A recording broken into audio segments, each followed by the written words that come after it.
চলছে ভোট, চারিদিকে সারা দেশে চলছে রাজনৈতিক চর্চা। আবহাওয়া প্রচণ্ড গরম, সেই সঙ্গে আরও উত্তাপ বেড়েছে ভোটের উত্তেজনার কারণে। আজ সারা দেশে আলোচনা হচ্ছে কে জিতবে। তবে আমি একজন সাধারণ মানুষ হিসেবে এটুকুই বলবো, ভারতবর্ষে এখনো প্রচুর লোক গরিবির মধ্যে জীবনযাপন করছে। साथियों, ये मोदी ये गरीब का बेटा है, जिसने देश के हर गरीब की गारंटी ली है।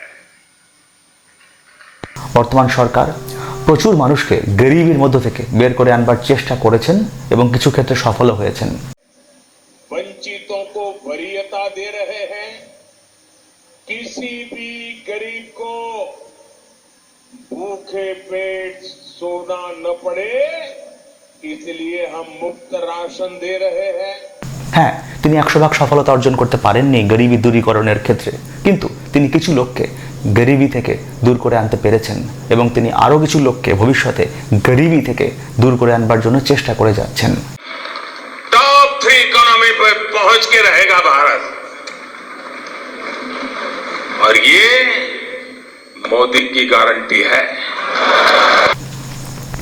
যে সরকারি ক্ষমতায় ছিল তারাই গরিবি হটাও বা গরিবি দূর করো এ নিয়ে ভাষণ দিয়েছে, কথা বলেছে, কাজ করার চেষ্টা করেছে বা কাজ দেখিয়েছে, কিন্তু আজ পর্যন্ত কোনো সরকারই, কোনো রাজাই গরিবিকে পুরোপুরি দূর করতে পারেননি। বর্তমান সরকারও গরিবিকে পুরোপুরি দূর করতে সক্ষম হননি, তবে তিনি চেষ্টা করে যাচ্ছেন। मेरे भाइयों बहनों, आपका ये प्यार, ये आशीर्वाद मुझे हमेशा पवित्र निर्णय करने की ताकत देते हैं, पवित्र निश्चय करने की ताकत देती है। और 80 करोड़ गरीबे उनकी थाली में भोजन पहुंचना कितना बड़ा पुण्य का काम, कितना बड़ा सेवा का काम आप आपके आशीर्वाद से हो रहा है। পরবর্তী সরকার কে হবে?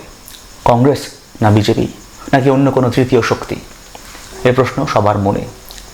4 জুন এ প্রশ্নের উত্তর সবাই খুঁজে পাবেন টিভির পর্দায়, খবরের কাগজে। যেই রাজা হয়ে আসুক না কেন, আমরা চাইব গরিব জনগোষ্ঠীর প্রতি সবাই গুরুত্ব দেবেন, নজর দেবেন। सबसे बड़ा सवाल होता था कि गरीब की गारंटी कौन लेगा। आप उस दर्द को, गरीब की उस बेबसी को समझिए। उस गरीब के मन में कुछ करने की, कुछ बनने की इच्छा होती थी, लेकिन कांग्रेस की सरकार, कांग्रेस की बनाई व्यवस्था उस गरीब पर भरोसा नहीं करती थी। कांग्रेस सोचती थी गरीब पैसा लेकर भाग जाएगा। महलों में रहने वाले कांग्रेस के नेताओं को पता नहीं, गरीब भागता नहीं है, गरीब मेहनत करता है, गरीब सूखी रोटी खा लेगा, लेकिन गरीब कर्ज लेकर की नहीं पीता है। আরে ধনীদের তো সবাই ডাকে, বিত্তবানদের অনুষ্ঠানে মানুষের অভাব হয় না।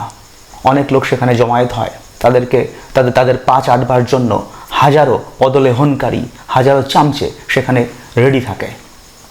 কিন্তু গরিব মজদুরদের জীবন, দিন যাপন কীভাবে কাটে, তাদের দিন কীভাবে কাটে, তাদের জীবন, তাদের মৌলিক চাহিদাগুলো আদৌ পূরণ হচ্ছে কতটুকু, সে বিষয়ে নজর দেওয়ার মতো সময় কি কারো আছে? आखिर सरकार होती किसके लिए है? सरकार गरीबों के लिए होती है। अरे अमीर तो बीमार हो जाएगा तो 10 डॉक्टर उसके घर आकर के कतार लगा के खड़े हो जाएंगे। हवाई जहाज तो उसको उठा करके ले जाएंगे जहां अच्छी अस्पताल होगी, लेकिन गरीब कहां जाएगा? হ্যাঁ, স্বার্থপরতার এই যুগে আবার গরিবদের দিকে নজর দেবে এমন দয়ালু কেউ আছে নাকি? এই সরকার গরিব এবং গরিবি এ দুটো বিষয় নিয়ে বহু আলোচনা করেছেন, তবে তার সমস্ত আলোচনা সফল হয়েছে না ব্যর্থ হয়েছে তার প্রমাণ পাওয়া যাবে এই নির্বাচনের ফলাফলের দিন, অর্থাৎ 4 জুন। 70 साल से ऊपर का किसी भी परिवार का किसी भी परिवार का 70 साल के ऊपर के माता पिता जो भी होंगे उन सबके इलाज की चिंता मोदी करेगा, ये मोदी की गारंटी है। গরিব এবং গরিবি এ দুটো শব্দ ভারতবর্ষ থেকে মুছে যাওয়া দরকার। বহুকাল ধরে, আজকে দেশ স্বাধীন হওয়ার পরে ফর দ্য লাস্ট 77 ইয়ার্স দেশে গরিবি চলছেই। इस देश में 50 साल से गरीबी के नारे सुने हैं। मैं तो इसलिए कर रहा हूं कि मैं गरीबी में पैदा हुआ। দেশে গরিবি চলছেই, গরিব রয়েছেই। আমরা আজও আমেরিকার মতো রিচেস্ট কান্ট্রির কাতারে পৌঁছাতে পারিনি, এটি আমাদের ব্যর্থতা অবশ্যই।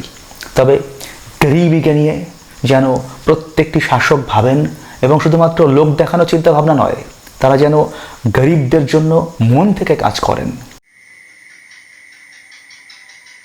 गरीबों के लिए कुछ करना, उनकी जिंदगी में बदलाव लाना, इसका मैंने पीड़ा उठाया है। आपके मुझे आशीर्वाद चाहिए भाइयों बहनों, आपके मुझे आशीर्वाद चाहिए। ये सपना पूरा होकर के रहेगा। যদি গরিবদের জন্য মন থেকে কাজ করা হয়, তাহলে ভারতবর্ষ থেকে গরিবই সত্যি সত্যি একদিন উধাও হয়ে মিউজিয়ামে বসে থাকতে বাধ্য হবে। আর গরিবেরা আশা করি এমন এক দিন আসবে যেদিন তারা বিত্তবানদের সঙ্গে একই অনুষ্ঠানে একই জায়গায় দাঁড়াতে স্বচ্ছন্দ বোধ করবেন। ধন্যবাদ।